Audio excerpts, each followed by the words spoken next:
বেলা 10:30টার পরপরই মোটামুটি একটা ভালো ধরনের ভূমিকম্প বা ঝাঁকুনি দিয়ে গেল ঢাকা শহর এবং আশপাশ। এ পর্যন্ত পাওয়া খবরে ঢাকার বংশালে একটা ভবনের অংশ বিশেষ ভেঙে 3 জন মানুষ মারা গিয়েছে এবং রাজধানীর প্রাপ্ত খবরে রাজধানীর অনেকগুলো বিল্ডিং ঝুঁকে পড়েছে, এরকম বেশ নিউজ এসেছে। এবং সবচেয়ে সতর্কের বার্তা হলো, বা একই সাথে বলা যায় সাথে সাথে শঙ্কা, যে এবারের যে ভূমিকম্প উৎপত্তি স্থল খুবই কাছে, একেবারে নরসিংদী মাধবদী থেকে উৎপত্তি হয়েছে, একেবারে কাছে। অন্যান্যবার আমরা শুনি যে ভারতের আসাম থেকে হয়েছে, ত্রিপুরা থেকে হয়েছে, এবার একেবারে রাজধানীর খুব কাছাকাছি জায়গা থেকে ভূমিকম্প উৎপত্তি হয়েছে। প্রিয় হাজরিন, পৃথিবীতে যা কিছু ঘটে আল্লাহ রব্বুল ইজ্জত ওয়াল জালাল তার একটা বাহ্যিক একটা কারণ রেখেছেন। বাহ্যিক যে কারণ বা উপকরণ সেটা কম বেশি আমরা সবাই দেখি, বুঝি। আমাদের বিভিন্ন ব্যাখ্যা বিশ্লেষণ, বৈজ্ঞানিক বিভিন্ন সূত্র ফর্মুলা, এগুলো তো আমরা বুঝি, দেখি, অনুভব করি। সেই হিসেবে আমরা, আপনারা যারা জানি বুঝি যে এই পৃথিবীটা প্লেট আকারে সৃষ্ট। প্লেটের মাঝে যখন সংঘর্ষ হয় তখন ভূমিকম্প হয়, পৃথিবীটা কেঁপে ওঠে। এটা তো আমরা জানি, বুঝি। অন্তরালের যে ঘটনাগুলো থাকে সেটা আমরা বুঝি না বা জানি না, তাই না? মানুষ চোখের দেখাটাই বিশ্বাস করে, কিন্তু চোখের দেখার আড়ালে অনেক কিছু ঘটে যায় যেটা মানুষ দেখে না, উপলব্ধি করে না, যেটাকে বলা হয় বিশ্বাস। এটার নাম হলো ঈমান। প্রিয় হাজরিন,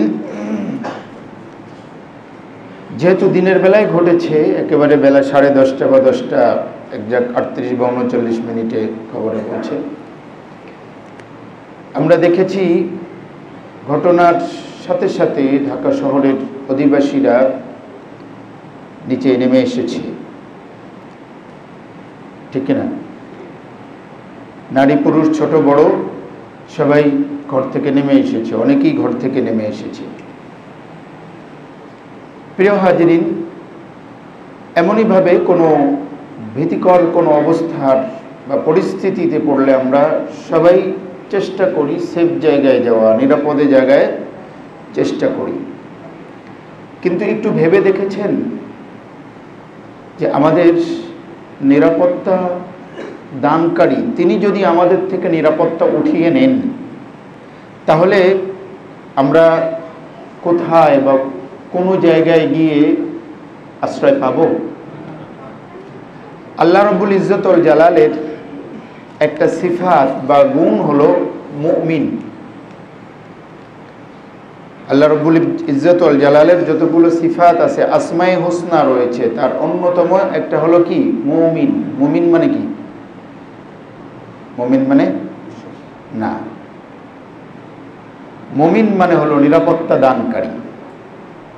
আল্লাহ কার প্রতি বিশ্বাস করবেন? আমাদের না বিশ্বাস করার দরকার পড়ে? আল্লাহর কি বিশ্বাসের দরকার পড়ে? আল্লাহ তো নিজেই সব কিছু ঘটান, উনি কি বিশ্বাস করেন?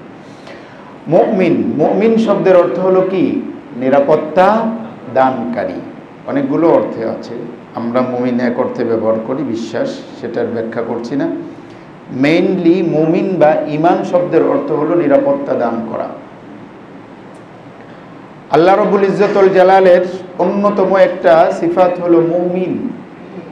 কোরআনুল কারীমের একটা সূরা আছে, যে সূরার নাম হলো সূরা কুরাইশ, ছোট্ট একটা সূরা। সেখানে আল্লাহ বলেছেন,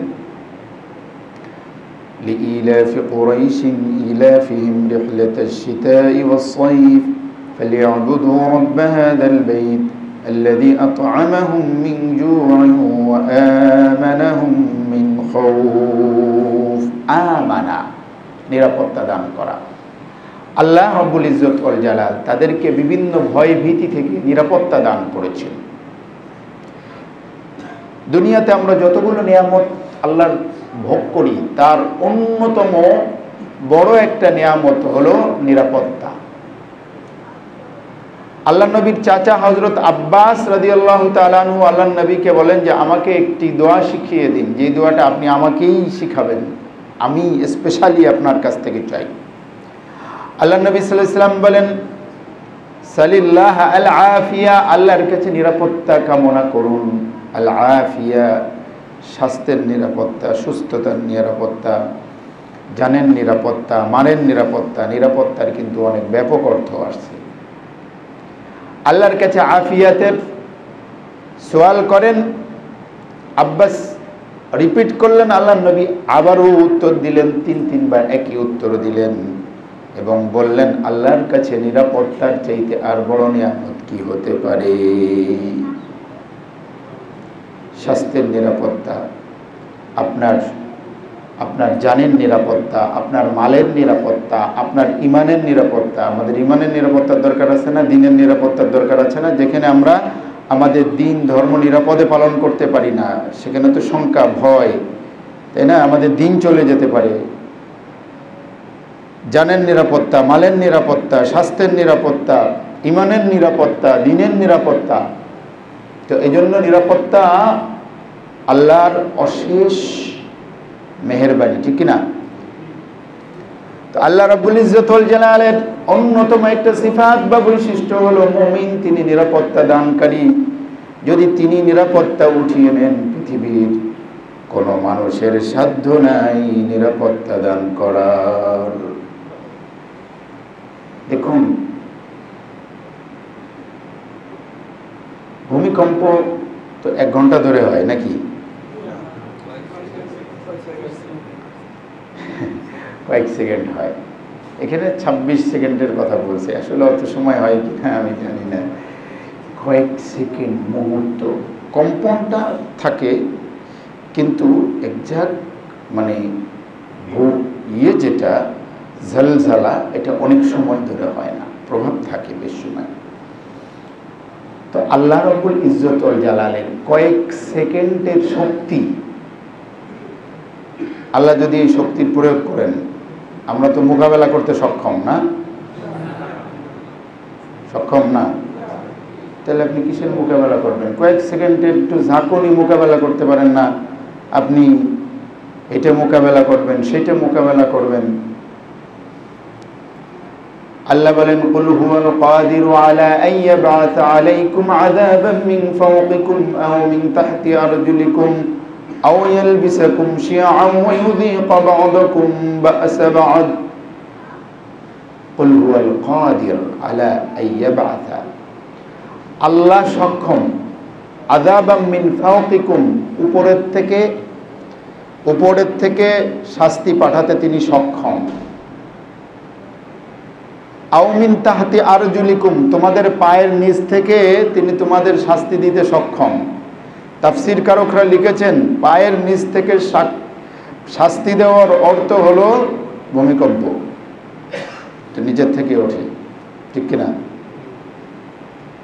আও ইয়ালবিসাকুম শিয়াআ ওয়া ইউযীকা বা'দাকুম বা'সা বা'দ, একজন আরেকজনের সাথে মারপিট করবে, মারামারি লেগে যায়, ফিতনা লেগে যায়, কাটাকাটি লেগে যায়। আল্লাহ রাব্বুল ইজ্জত ওয়াল জালাল বিভিন্নভাবে তোমাদের উপরে শক্তি প্রয়োগ করে শাস্তি দিতে সক্ষম। শাস্তির মধ্যে এটাও অন্তর্ভুক্ত যে নিজেরা মারামারি কাটাকাটি করো, এটাও আল্লাহ পাকের এক ধরনের শাস্তি। প্রিয় হাজরিন, তো আমরা আসলে পারিটা কি? অনেক কিছুই পারি, কিন্তু কিছুই পারি না। অনেক কিছুই পারি, কিন্তু দিন শেষে কিছুই পারি না। বলবেন যে মানুষ কোথায় চলে যাচ্ছে, মঙ্গল গ্রহে যাচ্ছে, চাঁদের দেশে যাচ্ছে, এখানে যাচ্ছে, ওখানে যাচ্ছে। এটা যেমন সত্য, সাথে এটাও সত্য এবছর ডেঙ্গুতে কত লোক মারা গিয়েছে, ডেঙ্গুর খবর টবর এখন আর ঠিকঠাক মতো আসে না। এখন অন্য অন্য ইস্যুগুলো এত বেশি ফোকাস, এবং আপনি দেখবেন মিডিয়াও তাদের যেটা হয় সেটাগুলোই প্রচার করে। এবার ডেঙ্গুতে কিন্তু প্রচুর লোক মারা গিয়েছে, গড়ে প্রতিদিন কিন্তু 4-5 জন করে মারা যাচ্ছে, হিসাব করলে দেখা যায়। কিন্তু এটা একটা সময় এগুলো একেবারে ফ্রন্ট পেজে চলে আসতো মানুষ এটাকে নিয়ে, কিন্তু এখন মানে এটা নাথিং। আমি ওখানে যাচ্ছি না, আমি বলতে চাচ্ছি ডেঙ্গুতে যে মানুষ মারা যায়, ডেঙ্গু তো বিশাল একটা হাতিতে এসে কামড় দেয়, হাতির কামড়েই তো মারা যাচ্ছে, নাকি মশার কামড়ে মারা যাচ্ছে? সহজ বাংলায় হিসাব করলে ডেঙ্গুতে মারা যাচ্ছে মানে মশার কামড়ে মারা যাইতেছে। ব্যাখ্যা বিশ্লেষণ করলে তো সেটাই দাঁড়ায়, মশার কামড়ের থেকে হইতেছে, এরপরে তো মশার কামড়ে মানুষ মারা যাইতেছে। তাহলে মশা আমাদের মেরে ফেলতেছে, আমরা তো মশার থেকে শক্তিশালী দাবি করি, মশার একটা চট করে থাপ্পড় দিয়ে মেরে ফেলি। কিন্তু মশা যে আমাদের কামড়ে মেরে ফেলতে পারে, তো আল্লাহ রব্বুল ইজ্জত ওয়াল জালালের কুদরত হলো এটাই। তোমাদের কাছে যেটা ক্ষুদ্র মনে হয়, তোমাদের কাছে যেটা নাথিন মনে হয়, আমি এইটা দিয়েই তোমাদেরকে শায়েস্তা করে দিতে পারি। মানে এখন আর ওই নমরুদরে দিয়ে উদাহরণ দেওয়া লাগে না যে মাছি ঢুকছে ভিতরে, মাছি ঢুকায় তারে কি করছে, কামড়ায় মেরে ফেলছে। মাছি তো এক নমরুদরে মারছে, আর এখন মশা বাংলাদেশে প্রত্যেকদিন 8-10 জনরে মারতেছে। আপনি নমরুদ পর্যন্ত গিয়ে শিক্ষা নেওয়ার দরকার কি? আপনি এখান থেকেই তো শিক্ষা নিতে পারেন। কথা কি বোঝাতে পারছি? আল্লাহ রব্বুল ইজ্জত ওয়াল জালালের কুদরত বা শক্তি এত বড় শক্তিশালী, তিনি ইদা আরাদা শাইআন আন ইয়াকুলা লাহু কুন ফায়াকুন, তিনি চাইলে মুহূর্তের মধ্যে কোন বলার সাথে সাথে ফায়াকুন, যে কিছু ঘটে যেতে পারে। তিনি যদি চাইতেন এই কয়েক সেকেন্ডের ভূমিকম্পে গোটা ঢাকাবাসীকে তিনি একেবারে ধসিয়ে দিয়ে কয়েক লাখ মানুষকে একেবারে মুহূর্তের মধ্যে জীবন নাশ করে দিতে পারতেন, নাকি পারতেন না? প্রিয় হাজিরিন, এজন্য কুরআনুল কারীমের মধ্যে আল্লাহ রাব্বুল ইজ্জত ওয়াল জালাল সূরা আরাফের মধ্যে বলেছেন, সূরা আরাফের মধ্যে আল্লাহ বলেছেন, আফা আমিনা আহলুল কুরা আন ইয়াতিয়াহুম বা'সুনা বায়াতান ওয়া হুম নাঈমুন। আল্লাহ রাব্বুল ইজ্জত ওয়াল জালাল বলেন, আফা আমিনা আহলুল কুরা আন ইয়াতিয়াহুম বা'সুনা বায়াতান ওয়া হুম নাঈমুন। জনপদবাসীরা কি নিরাপদ হয়ে গিয়েছে? আবারও নিরাপত্তার কথা বলছি। নিরাপত্তা কার পক্ষ থেকে আসে? আল্লাহর পক্ষ থেকে আসে। নিরাপত্তা কার কাছে কামনা করা উচিত? আল্লাহর কাছে কামনা করা উচিত। আল্লাহ বলেন এই জনপদবাসী তারা কি নিজেদেরকে নিরাপদ মনে করে? তারা কি নিরাপদ হয়ে গিয়েছে? আইয়াতুহুম আইয়াতিনা বাসুনা আইয়াতিহিম বাসুনা বায়াতাও ওয়া হুম নাঈমুন। তারা ঘুমন্ত অবস্থায় ঘুমিয়ে রয়েছে, বেখবর রয়েছে। বাসুনা বায়াতাও ওয়া হুম নাঈমুন, ঘুমন্ত অবস্থায় আমার শাস্তি বা আমার শক্তি, আমার ক্ষমতার প্রভাব ফলাফল তাদের উপরে এসে গিয়েছে, বেখবর হয়ে রয়েছে। তারা কি নিরাপদ মনে করে? বাসুনা বায়াতাও ওয়া হুম নাঈমুন। দুহাউ ওয়া হুম ইয়ালআবুন, পরের আয়াতে কি বলেন? দুহাউ ওয়া হুম ইয়ালআবুন। তারা কি নিজেদেরকে নিরাপদ মনে করে যে তাদের উপর আমার শাস্তি এসে গিয়েছে, অথচ তারা খেলাধুলার মধ্যে লিপ্ত রয়েছে? সূরা আরাফের 97, 98, 99 নম্বর আয়াতগুলো। আফা আমিনা আহলুল কুরা আইয়াতিয়াহুম বাসুনা দুহাউ ওয়া হুম ইয়ালআবুন। তারা কি নিরাপদ হয়ে গিয়েছে? 98 নম্বর আয়াত। আইয়াতিয়াহুম বাসুনা দুহাম, দুহা মানে একেবারে আজকের যেই সময় ভূমিকম্প হয়েছে না, ঠিক এই সময়টাকে দুহা বলে, যখন সূর্যে আলোকিত পুরো পৃথিবী, পুরো এলাকা যখন আলোকিত, দুহা আমরা বলি চাষ, আরবিতে দুহা, বাংলায় বলে চাষ। চাষের নামাজ তো 9-10টার সময় পড়া হয়। তো আল্লাহ রাব্বুল ইজ্জত ঠিক দুহা শব্দ ব্যবহার করেছেন, একেবারে দুহা, চাষের সময়।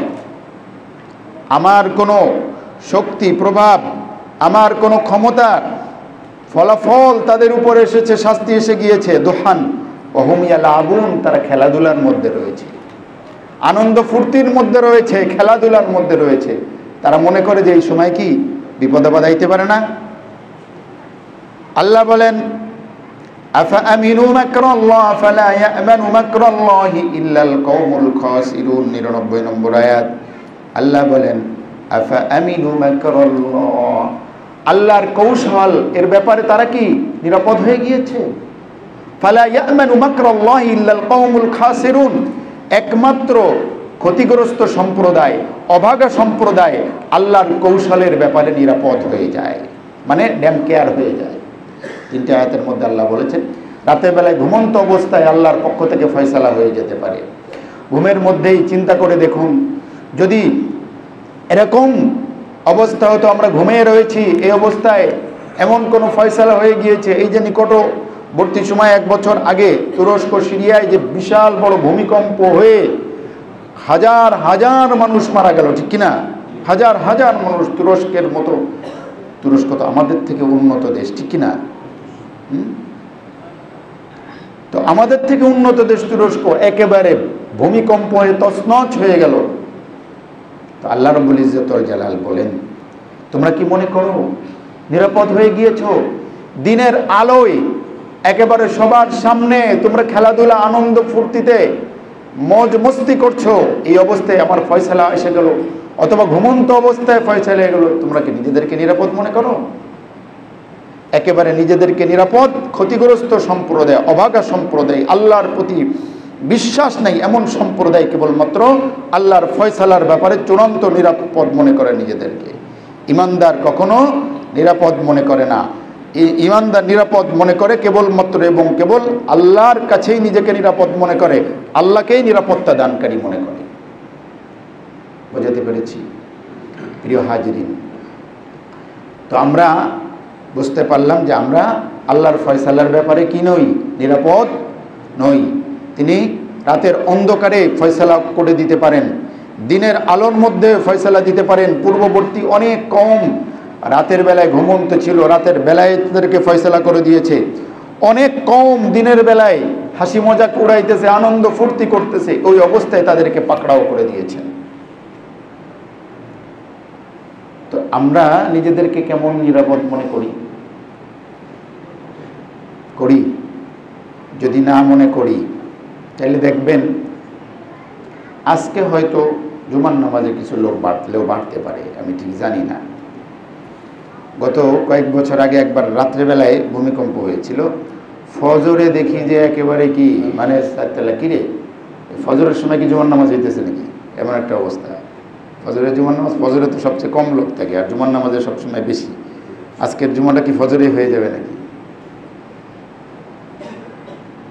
তো আল্লাহ পরের দিন আবার যা তাই, ওই যে 3-4 কাতার এসে 3-4 কাতার। তাহলে আমরা তো, আল্লাহ তো তাই বলছেন, আমরা তো এই নিরাপদ মনে করলাম, তাই না? যখন দৃশ্য সবার সামনেই, এবং যখন ভূমিকম্পটা, আজকের ভূমিকম্পটা একটু ব্যতিক্রম মনে হয়েছে আমার, মনে হয়েছে আমি এত বড় ভূমিকম্প আমার দেখিনি। আমি ছোটোবেলা থেকে অনেকগুলো ভূমিকম্প দেখছি, আপনারা দেখছেন। আমার মনে হয়েছে, আমার কথা বলি আর কি, পুরো ভবনটাকে এমন জন্য এরকম একটা ঘুল্লি দিয়ে দিল, একটা ঘুরাই দিল, এরকম ঠিক এভাবে পলট পলট করে দিয়েছে এরকম। তো এগুলো এক একটা সিগন্যাল, এক একটা সতর্কবার্তা।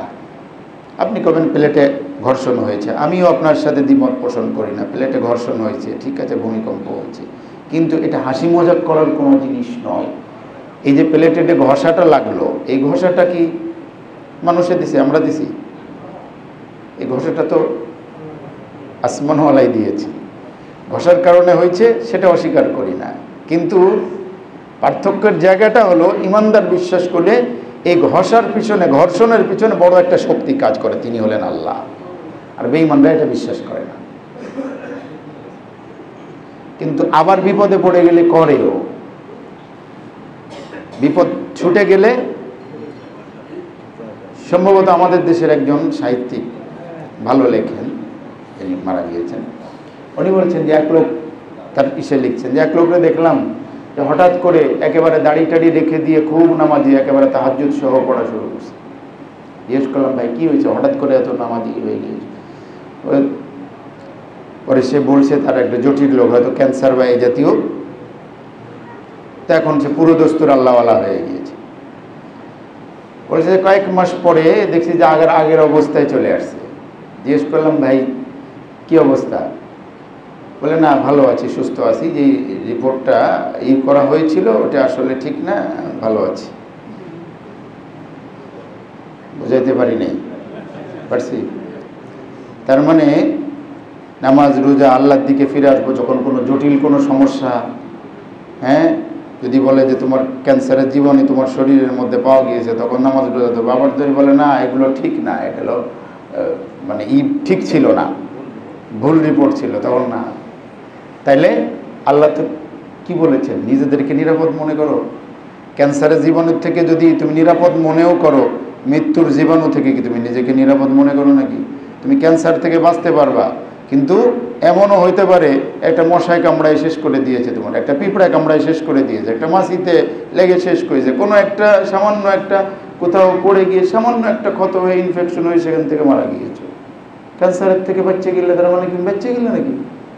আমিনু মাকরাল্লাহ, আল্লাহর কৌশলের ব্যাপারে তুমি নিরাপদ মনে করো? ফালা ইয়ামানু মাকরাল্লাহি ইল্লাল কওমুল খাসিরুন, যাদের কপালে ক্ষতিই ক্ষতি তারাই কেবল এমনটি মনে করে। ড্যাম কেয়ার, একজন মুমিন কখনো ড্যাম কেয়ার হতে পারে না। প্রিয় হাজিরিন, সামান্য কয়েক সেকেন্ডের ভয়ে বা আতঙ্কে যদি আমরা সকলেই নিচে নেমে আসি বাঁচার তাগিদে, তো আল্লাহ রব্বুল ইজ্জত ওয়াল জালাল 1450 বছর আগে নাজিল করেছেন আমাদের নবীর উপর। আল্লাহ কোরআনুল কারীম নাজিল করেছেন, যেই কোরআনুল কারীমের থেকে আমরা খুব সহজেই আমরা ফলাফল কি হতে পারে জেনে ফেলেছি। আল্লাহ বলেছেন, ইযা যুলজিলাতিল আরদু জিলজালাহা, জমিনে যখন বিশাল আকারে কম্পন হবে, ওয়া আখরাজাতিল আরদু আসকালাহা, জমিন তার ভারী জিনিস সব বের করে দেবে, ওয়া ক্বালাল ইনসানু মা লাহা, মানুষ হতবাক হয়ে বলবে এটা কি হলো, এটা কি হলো। ও ভাই, ঘটনা ঘটার পর আমি নিজেও বের হয়ে আসছিলাম, এসে দেখি একেবারে লোকে লোকারণ্য, একজন আর একজনের দিকে তাকাচ্ছে, ও ভাই এটা কি হলো, এটা কি হলো। একজন বলছে আমি জীবনে এমন কিছু দেখি নেই, আর একজন বলতেছে আমি জীবনে দেখি নেই, খতিব সাহেব বলতেছে আমি জীবনে দেখি নেই। তাহলে ঘটনাটা তো এরকম। আল্লাহ বলেন, ওয়াকালাল ইনসানু মা লাহা, হলোটা কি, কি হয়েছে? ইয়াউমাইযিন তুহাদ্দিসু আখবারাহা বিআন্না রাব্বাকা আওহা লাহা ইয়াউমাইযিন ইয়াসদুরুন নাসু আশতাতান লিয়ুরাউ আমালাহুম, মানুষ ইয়াসদুরুন নাসু, বিক্ষিপ্তভাবে সবাই বের হয়ে আসবে। ইয়াসদুরুন নাস আশতাতা, দলে দলে বিক্ষিপ্তভাবে। এটা বলা হয়েছে কিয়ামতের সময়, যখন ভয়াবহ অবস্থা হবে, সবাই বের হয়ে আসছে, জড়সড় কি হলো। এটা হলো ছোট কিয়ামতের ছোট লক্ষণ। এই যে এই ভূমিকম্পগুলো ছোট কিয়ামতের ছোট লক্ষণ, বড় লক্ষণ না। হাদিসের মধ্যে, বুখারী শরীফের 1036 নম্বর হাদিসের মধ্যে এসেছে, কিয়ামত যখন কাছাকাছি হবে, ইয়াতাকারাবুজ জামান, জামান বা সময় একেবারে কাছাকাছি হয়ে যাবে। সময় কাছাকাছি হবে মানে কি? সময় কাছাকাছি হবে মানে 24 ঘন্টার জায়গায় কি 2 ঘন্টায় দিন রাত হয়ে যাবে নাকি? 24 ঘন্টা ঠিক থাকবে, কিন্তু জামান বা সময় মনে হবে যে খুব দ্রুত চলে যাচ্ছে। ওয়া তাকসুরু জালাজিল, বুখারী শরীফ 1036 নম্বর হাদিস, ওয়া তাকসুরু জালাজিল, ঝালঝালা, ঝালঝালা ভূমিকম্পের পরিমাণ বেড়ে যাবে। আল্লাহ নবী 1450 বছর আগেই বলেছেন, যেই জমানায় অত বেশি ভূমিকম্প হতো না, এখন আপনি দেখছেন কত দ্রুত ভূমিকম্প হচ্ছে, ভূমিকম্পের পরিমাণ কত বেশি বেড়ে যাচ্ছে। আজকে এখানে হচ্ছে, কালকে ওখানে হচ্ছে, পরশুদিন এখানে হচ্ছে, আর ভূমিকম্পের ক্ষয়ক্ষতির পরিমাণ দেখতেছেন কত বেশি বেড়ে গিয়েছে। আল্লাহ রাব্বুল ইজ্জত ওয়াল জালাল আমাদের এখনো পর্যন্ত নিরাপদে রেখেছেন। এজন্য যে আল্লাহ আপনাকে নিরাপত্তা দান করেছেন, আপনি তার জন্য গোলাম বলছেন, আব্দুল মানে গোলাম, আপনি তার গোলামিত্বে চলে আসুন, গোলামিত্বে চলে আসুন। যত দ্রুত আল্লাহর গোলামিত্বে আসবেন ততই নিরাপদ থাকবেন। বাহ্যিক উপকরণ আমরা গ্রহণ করতে বলি, অবশ্যই অবশ্যই গ্রহণ করতে বলি। আমরা এই কথা বলি না যে সব কিছু ছেড়ে ছেড়ে আল্লাহর উপরে তাওয়াক্কুল করো। তাওয়াক্কুলের অর্থ হলো উপকরণ গ্রহণ করে তাওয়াক্কুল করা। এটা হলো ইসলামে তাওয়াক্কুলের সংজ্ঞা। ঘর বাড়ি বানিয়ে তারপরে তাওয়াক্কুল করতে আল্লাহ বলেছেন। ঘর বাড়ি তো বানাতে হবে অবশ্যই। সর্বোচ্চ টেকনোলজি ব্যবহার করতে আমরা নিষেধ করি না, করছি নাকি? জাপানে বেশি ভূমিকম্প হয়, তারা তাদের টেকনোলজি অনুযায়ী ঘর বাড়িগুলো কী করেছে, নির্মাণ করেছে। তবুও কি জাপান ভূমিকম্প হলে কি ক্ষয়ক্ষতি হয় না? তো এটা আমরা অবশ্যই অবশ্যই করব, টেকনোলজির ব্যবহার করব, কিন্তু এটা মনে করব না যে টেকনোলজি আমাদেরকে বাঁচাবে, আমাদের রক্ষা করবে, টেকনোলজির কাছে আমরা নিরাপদ। ব্যবহার করব এবং আল্লাহর উপরে কি করব, ভরসা করব। ঠিক আছে প্রিয় হাজিরিন, তো আসুন কোরআনুল কারীমের মধ্যে আল্লাহ বলেছেন, আল্লাহ নবী সাল্লাল্লাহু আলাইহি ওয়াসাল্লাম বলেছেন 1450 বছর আগে, আল্লাহ রাব্বুল ইজ্জত ওয়াল জালাল কোরআনুল কারীমের মধ্যে বলে দিয়েছেন, যেটা আমরা জেনেছি, মানুষ বের হয়ে আসবে, একজন আরেকজনের দিকে তাকায় বলে হলোটা কি, ঘটনাটা শুধু কি তাই? দেখুন এটা তো মৃদু কম্পন, মৃদু কম্পনেই হাজার হাজার লাখ লাখ মানুষ মারা যায়। আর যখন কম্পন হতেই থাকবে হতেই থাকবে হতেই থাকবে, যেটা আল্লাহ সূরা আল ফাজরের মধ্যে বলেছেন, কাল্লা ইযা দুক্কাতিল আরদু দাক্কান দাক্কা, যখন দাক্কান দাক্কা জোরে সরে জোরে সরে জোরে সরে কম্পিত হতেই থাকবে হতেই থাকবে হতেই থাকবে, দাক্কান দাক্কা, ওয়া জা রাব্বুকা ওয়াল মালাকু সাফফান সাফফা, রব আসবেন, ফেরেশতারা সারিবদ্ধভাবে চলে আসবে, তখন কি অবস্থা হবে? সূরা হজের প্রথম আয়াতে আল্লাহ বলেছেন, ইয়া আইয়ুহান নাসু তাকু রাব্বাকুম ইন্না যালযালাতাস সাআতি শাইউন আযীম। এই যে কম্পন, এই কম্পন অনেক বড় ভয়াবহ হবে। ইয়াওমা তারাউনাহা তাযহালু কুল্লু মুরদিআতিন আম্মা আরদাআত ওয়া তাদউ কুল্লু যাতি হামলিন হামলাহা ওয়া তারান নাসা সুকারা ওয়া মা হুম বিসুকারা ওয়ালাকিন আযাবাল্লাহি শাদীদ। আল্লাহ বলবেন সেদিন দেখতে পারবে, তাযহালু কুল্লু মুরদিআতিন আম্মা আরদাআত, দুগ্ধ দানকারী মা তার দুধের শিশুকে ভুলে যাবে। ওয়া তাদউ কুল্লু যাতি হামলিন হামলাহা, গর্ভবতী নারীর গর্ভপাত হয়ে যাবে, বাচ্চা প্রসব হয়ে যাবে, সে জানবে না, খবর নাই সেদিকে। ওয়া তারান নাসা সুকারা, মানুষদেরকে দেখবে মাতালের মতো ঘুরতে, ওমা হুম বিসুকারা, আসলে তারা মাতাল নয়, মদ খেয়ে মাতাল হয় নাই। ওয়ালাকিন আযাবাল্লাহি শাদীদ, আল্লাহর শাস্তি বড়ই কঠিন। সামান্য কয়েক সেকেন্ডের ভূকম্পনে নগরবাসী, রাজধানীবাসী নিচে নেমে আসে, একদিন আরেকদিনের তাগায়, প্রত্যেকের চেহারার মধ্যে দেখা যায় শঙ্কা, ভয়, প্রত্যেকের চেহারার মধ্যে অজানা এক আতঙ্ক দেখা যায় সামান্য কিছু ইসের কারণে। আবার এই মানুষগুলো একটু পরেই যখন মনে করবে না স্বাভাবিক হয়েছে, তখন একজন আরেকজনকে কিভাবে বাঁশ দেওয়া যায়, রড দেওয়া যায়, ক্ষতি করা যায়, এই চিন্তার মধ্যে থাকে। একজন আরেকজনের পরনিন্দায় লিপ্ত হয়ে যায়, আরেকজনকে ক্ষতি করে কিভাবে নিজে এগিয়ে যাওয়া যায় সেই চিন্তার মধ্যে লিপ্ত হয়ে যায়। কথা ঠিক না বেঠিক? আল্লাহ রাব্বুল ইজ্জত ওয়াল জালালের যখন কোনো চূড়ান্ত ফয়সালা হয়ে যায়, এমন যেটাকে আমরা প্রাকৃতিক দুর্যোগ বলি, কোরআনুল কারীমের মধ্যে আল্লাহর শক্তির কথা বলা হয়েছে, আমরা যেটাকে প্রাকৃতিক দুর্যোগ বলে হালকা, এমন যদি কোনো দুর্যোগ এসে যায়, তখন আপনি যত বড়ই কৌশলী হন না কেন, আপনি যত বড়ই মেধাবী হন না কেন, আপনি যত বড়ই টেকনোলজিস্ট হন না কেন, আপনি যত বড় জ্ঞানী বিদ্বান হন না কেন, আপনি কি বাঁচতে পারবেন নাকি? হ্যাঁ, একটা কথা প্রচলিত আছে, যখন শহরে যখন আগুন লাগে, আমরা মুসলমানরা বলি, হিন্দুরা বলে তখন দেবালয়ও রক্ষা পায় না, আমরা মুসলমানরা বলি তখন মসজিদও রক্ষা পায় না। আল্লাহর ফয়সালা এরকম, আবার আল্লাহর কুদরতিভাবে রক্ষা করেন। এক হাদিসের মধ্যে আসছে, আল্লাহ নবী সাল্লাল্লাহু আলাইহি ওয়াসাল্লাম মা আয়েশা বললেন, মানুষ কিয়ামতের ঠিক পূর্ব মুহূর্তে একদল বাহিনী আসবে বাইতুল্লাহর দিকে ধ্বংস করতে, যখন বাইদা নামক জায়গায় আসবে তখন তাদেরকে ধসিয়ে দেওয়া হবে, পুরো এলাকাকে ধসিয়ে দেওয়া হবে। মা আয়েশা বললেন, ইয়া রাসূলুল্লাহ, কিছু লোক তারা খারাপ কিছু করার জন্য আসবে, এ কারণে পুরো এলাকা ধসিয়ে দেওয়া হবে। ওয়া ফীহিম আস-সালিহুন, তাদের মধ্যে তো ভালো মানুষও থাকবে। আল্লাহ নবী সাল্লাল্লাহু আলাইহি ওয়াসাল্লাম বলেন, হ্যাঁ, ভালো মানুষও থাকবে, তবে যখন আল্লাহর ব্যাপক কোনো ফয়সালা হয়ে যায় তখন ব্যক্তি দেখে সেখান থেকে কি করা হয় না, ফয়সালা অফ করে দেওয়া হয় না, ফয়সালা করে দেওয়া হয়। আল্লাহ নবী সাল্লাল্লাহু আলাইহি ওয়াসাল্লাম বলেন, হ্যাঁ, সুম্মা ইউবআসুনা আলা নিয়াতিহিম, অতঃপর যখন তাদেরকে উঠানো হবে তখন তাদের নিয়ত অনুযায়ী উঠানো হবে, কার নিয়ত ভালো ছিল কার নিয়ত খারাপ ছিল। তো যখন ব্যাপকভাবে ফয়সালা হয়ে যায়, চূড়ান্তভাবে ফয়সালা হয়ে যায়, তখন কি ব্যক্তির চেহারা দেখে তাকে কি করা হয়, ওখান থেকে সেভ করা হয়? হয় না।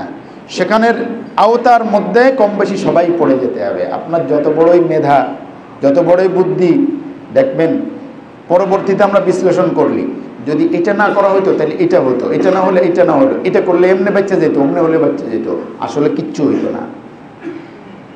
চরম বিপদের সময় ব্রেন কাজ করে না, আপনি দেখবেন। হ্যাঁ, তখন কবেন যে ইসের নিচে গিয়ে, খাটের নিচে গিয়ে ঢুকি, আমাদের বলা হয় না যে আমরা চৌকির নিচে গিয়ে ঢুকি, এমন জায়গায় গিয়ে ঢুকি। ভাই, যখন এমন কঠিন অবস্থার মধ্যে, তখন তো আপনি খাট কি আপনার নিজের নামই বলে দেবেন গা। আপনি ওই সময় আপনার নাম জিজ্ঞেস করলে বলবেন আমার নাম কি আমি কইতে পারি না।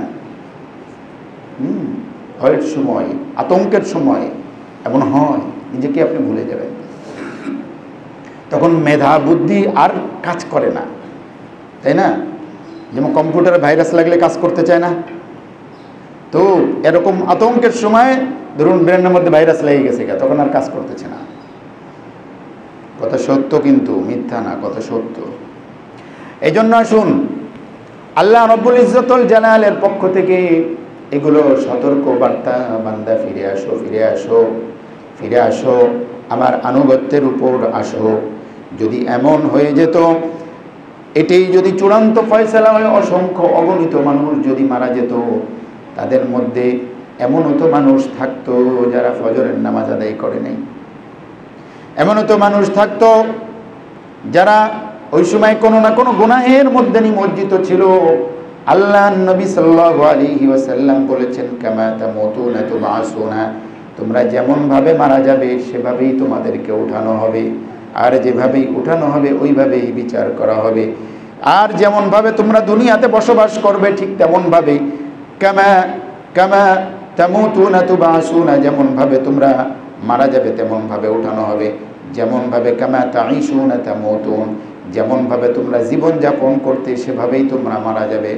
যেমন জীবন যাপন করতে যেমন মারা যাবে, ভালো অবস্থাতেই যদি সব সময় থাকতে তাহলে ভালো অবস্থাতেই তোমার মৃত্যু হবে, ভালো অবস্থাতেই মৃত্যু হলে তোমাকে ভালো অবস্থাতেই উঠানো হবে, ভালো অবস্থাতে যদি তোমাকে উঠানো হয় তাহলে তোমার ফয়সালা ভালো কিছুই হবে। আর যদি তুমি ভালোভাবে জীবনে চলো নাই, তুমি কিভাবে আশা করো তোমার মৃত্যুর সময় ভালো অবস্থায় মৃত্যু হবে? হ্যাঁ, বিশ্বাস করি আল্লাহর কাছে, বিশ্বাস করি আল্লাহর কাছে, আল্লাহ জীবনের শেষ সময় আমাকে মুত্তাকি করে মরণ দিতে পারেন, বা জীবনের শেষ সময়ে একজন মানুষ বেঈমান হতে যেতে পারে, এটা বিশ্বাস করি। কিন্তু আল্লাহ নবী সাল্লাল্লাহু আলাইহি ওয়াসাল্লাম বলেন, আল্লাহর আদত অভ্যাস সেটা সাধারণত না, এটা হলো আল্লাহর কুদরত বা বিশ্বাসের জায়গা। কেউ যেন নিজের উপরে বেশি আস্থাশীল, কনফিডেন্স না হয়ে যায়, ওভার কনফিডেন্স, এটা দূর করার জন্য আল্লাহ বলেছেন বিশ্বাস রাখো, তোমার জীবনের শেষ সময় কিন্তু বেঈমান বানাই দিতে পারি। কিন্তু আল্লাহর নিয়ম হলো কামা তাঈশুনা তামুতুন, যেমন ভাবে জীবন যাপন করবা মৃত্যুটা ওরকমই ভাবে হবে। সাধারণত এমন হয় না যে ব্যক্তি সারা জীবন ধরে ভালো কাজ করেছে, আল্লাহ তাকে এক মুহূর্তের জন্য জীবনের শেষ সময় আল্লাহ তাকে বেঈমান করেন না সাধারণত। কিন্তু বিশ্বাস করতে বলে সে নিজের উপর ওভার কনফিডেন্স করো না। আর সারা জীবন যে উল্টা সিধা করেছে, আকাম সাকাম করছে, মরার সময় যে সে ভালোভাবে মরবে, বিষয়টা কিন্তু এরকম না। অনেকে আমরা বিভিন্ন ফাজাইলের কথা শুনি, কেউ যদি শুক্রবারে মারা যায় তার শাস্তি মওকুফ, কেউ যদি রমজান মাসে মারা যায় তার শাস্তি মওকুফ, কেউ যদি অমুক সময় মারা যায় তার জন্য শাস্তি মওকুফ। হাদিসের ফজিলতগুলো নিজস্ব জায়গায় ঠিক আছে, কিন্তু ভ্যাট এবং শর্ত প্রযোজ্য। ওই ভ্যাট এবং শর্তের কথাগুলো আমরা পড়ি না। তাহলে শুক্রবারে যদি কোনো মুশরিক মারা যায় তার কি গুনাহ খাতা মাফ হইব নাকি? হ্যাঁ, তাহলে যদি এটা ব্যাপক অর্থেই ব্যবহার হয় তাহলে মুশরিকও তো কি শুক্রবারে মারা গেলে বেহেশতে যাওয়ার কথা। ঘটনাটা ওরকম না। অর্থাৎ তুমি জীবনে ভালোভাবে চলার চেষ্টা করেছো, সাথে শুক্রবারেও আল্লাহ মৃত্যু দিয়েছেন, আল্লাহ রব্বুল ইজ্জত ওয়াল জালাল এটাকে তোমার জন্য সহায়ক করে দিবেন। সুবহানাল্লাহ। অর্থ হলো এইটা, ফজিলতের অর্থ হলো কি এটা। কেউ যদি আয়াতুল কুরসি পড়ার পরে মারা যায় সে জান্নাতে যাবে, ক্ষেত্র বিশেষ হাদিস ঠিক আছে, নাসাইর হাদিস। তার মানে নামাজ নেই, কালাম নেই, সত্য কথা নেই, মানুষরে ঠকাবাজি ধোকাবাজি প্রতারণা করে গিয়েছে, আয়াতুল কুরসি পড়তে থেকে সকাল সন্ধ্যা আল্লাহ আমার মাফ করে দিবেন। জি না, হাদিসের অর্থ সেটা নয়। হাদিসের অর্থ হলো তুমি অন্য সকল ভালো কাজ করার সাথে সাথে এই আমলটা করো, ওখানে ঠেকে গেলে আল্লাহ এখান থেকে কি করে দেবেন? পরিত্রাণ দিয়ে দেবেন। আমি কি বোঝাতে পেরেছি? এই জন্য আসুন, কিয়ামতের পূর্বে অনেক বেশি জিলজালা হবে। কিয়ামতের পূর্বে যেটা বললাম বুখারীর হাদিস, তিরমিজি শরীফের মধ্যে আসছে, মানুষের মধ্যে যখন অনাচার বেড়ে যাবে, অন্যায় বেড়ে যাবে, মানুষের মধ্যে যখন মদপান বেড়ে যাবে, মানুষের মধ্যে যখন নর্তকীদের সংখ্যা বেড়ে যাবে, মানুষের মধ্যে যখন ব্যভিচারের সংখ্যা বেড়ে যাবে, মানুষের মধ্যে যখন অথর্ব লিডারদের সংখ্যা বেড়ে যাবে, হাদিসের মধ্যে নিজের কথা বলতেছি না, হাদিসের মধ্যে তিরমিজির মধ্যে এসেছে, যখন ফাসেক পাপাচার খারাপ মানুষগুলো সমাজের লিড দেবে, যখন খারাপ মানুষগুলোর কথায় সবাই উঠবে বসবে, তখন মনে করো আল্লাহর পক্ষ থেকে অনেক ধরনের ফয়সালা আসবে। তার মধ্যে অন্যতম একটা ফয়সালা হলো ভূমিকম্প হবে, ভূমিধস হবে, আসমান থেকে পাথর বর্ষণ হবে। তিরমিজি শরীফের মধ্যে এসেছে। এর জন্য আসুন আমরা আমাদের নিজেদেরকে সংশোধন করি, তওবার পথে থাকি, ইস্তেগফারের পথে থাকি, হকুল ইবাদ নষ্ট না করি, অন্যের হক নষ্ট না করি, আমানতকে রক্ষা করি, খেয়ানত না করি, ইতাআতুল্লাহ ইতাআতুর রাসূল, আল্লাহর আনুগত্য, রাসূলের আনুগত্যের দিকে আমরা এগিয়ে আসি, গাফিল জিন্দেগি ছেড়ে দিই, পাপাচার ছেড়ে দিয়ে আল্লাহর পথে আসি। আল্লাহ আমাদের সবাইকে তৌফিক দান করুন, আমিন। এবং ওয়াদা করি, ইস্তেগফার করি, জীবনে যেটা গিয়েছে আজকের থেকেই খাঁটি নামাজি হওয়ার চেষ্টা করি। এই যে ভূমিকম্প, এটার থেকে বেঁচে গেলাম তার মানে এই না যে সামনে আর কোনো ভূমিকম্প আমাদেরকে ধরবে না, বিষয়টা কিন্তু এরকম নয়। সুতরাং যদি কোনো ইমানদার এই অবস্থায় মারা যায়, শুনুন, যদি কোনো ইমানদার এই অবস্থায় মারা যেত তাহলে সে শহীদ মর্যাদা পেত। তাহলে আপনি যদি এই যে বললাম যেমনভাবে মারা যাবে সেরকমভাবে, যেমনভাবে জীবনযাপন করবে সেরকমভাবেই তোমাদের মৃত্যুবরণ হবে। এজন্য আসুন তওবার অবস্থায়, ইস্তেগফারের অবস্থায় থাকি, সদা সর্বদাই থাকি, আল্লাহর আনুগত্যের উপরে থাকি। যদি এরকম বিপদ, মানুষ জীবনে পৃথিবীতে একবার আসে একবারই মারা যায়, এরকম আকস্মিকভাবে যদি মৃত্যু হয়েও যায়, জিন্দেগি যেহেতু আমার ভালো অবস্থানে, আল্লাহ আমাকে শহীদি মর্তবা দান করবেন। আর যদি শিরকের অবস্থার মধ্যে থাকি, বেঈমানের অবস্থার মধ্যে থাকি, আল্লাহর আনুগত্যের মধ্যে ছিলাম না, মদ পানের অবস্থায় ছিলাম, জুয়ার আসলে ছিলাম, তাহলে ওই অবস্থায় আল্লাহ উঠাবেন।